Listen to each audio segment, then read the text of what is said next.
Welcome back to Non-Stop Politics. I'm your host DK Leslie, and in big breaking news, Donald Trump has unveiled his pick to replace Ruth Bader Ginsburg on the US Supreme Court, and it's Amy Coney Barrett. We'll get on to what the next steps to this big confirmation fight are in a few minutes' time, but first a quick overview on Judge Barrett. Now, The Guardian's got a great profile piece discussing the judge's life and career.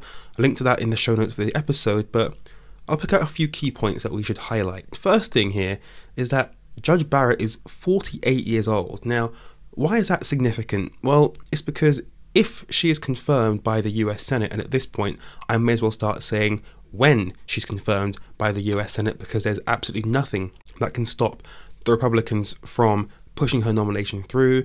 Ignore all the noise that's coming from the Democratic side. It's just that noise, and nothing material can be done to stop this process. So when she is confirmed by the Senate, she will be the youngest justice on the court, and just like Trump's other two nominees, Neil Gorsuch and Brett Kavanaugh, Amy Coney Barrett would have the potential to reshape the law in the United States for decades. She's a conservative judge, and interestingly enough, she's clerked for the late Antonin Scalia in the past. He was also one of the most conservative justices on the court during his tenure. And so it's no surprise that while this has got many conservatives excited about the prospect of a staunchly right-leaning justice, liberals all across America are braced for a woman whose ideological and religious views pose a threat to areas such as the right for women to seek and have an abortion, which they now see as firmly in the crosshairs of Coney Barrett. Could Roe vs. Wade, for example, be finally overturned? That's something we're going to have to wait and see for.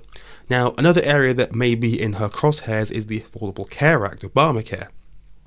And there is actually a case that is due to come before the court in mid-November about that legislation, and there's a very good chance that if she's confirmed, or when she's confirmed, one of her first cases will be to determine the fate of the entire law.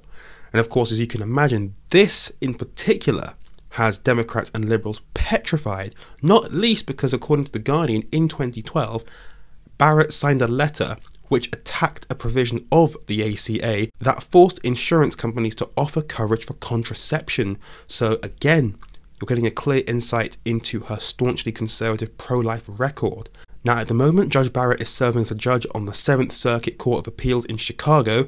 That's a role that she was nominated for by Trump only 3 years ago, and actually her confirmation back then was pretty bipartisan. There are many more interesting nuggets to Judge Barrett as well, including her very large family and the fact that she's part of a mysterious Catholic group called People of Praise, which I'll let you read all about in this Guardian piece that I've been referring to. Again, link to that in the show notes for this episode.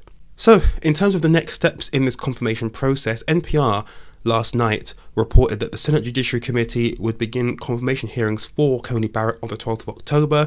That is expected to last 4 days.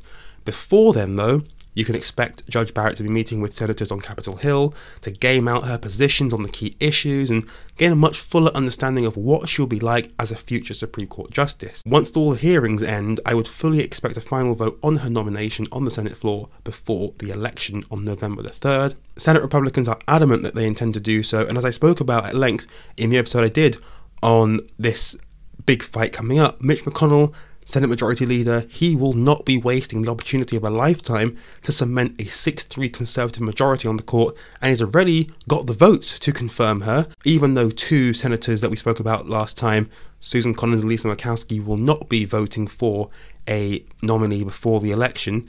Mitt Romney said yes, so he has the votes. Nothing the Democrats can do to stop him. Trump himself, in his opening remarks, even alluded to the fact that this should be a, quote, straightforward and prompt confirmation.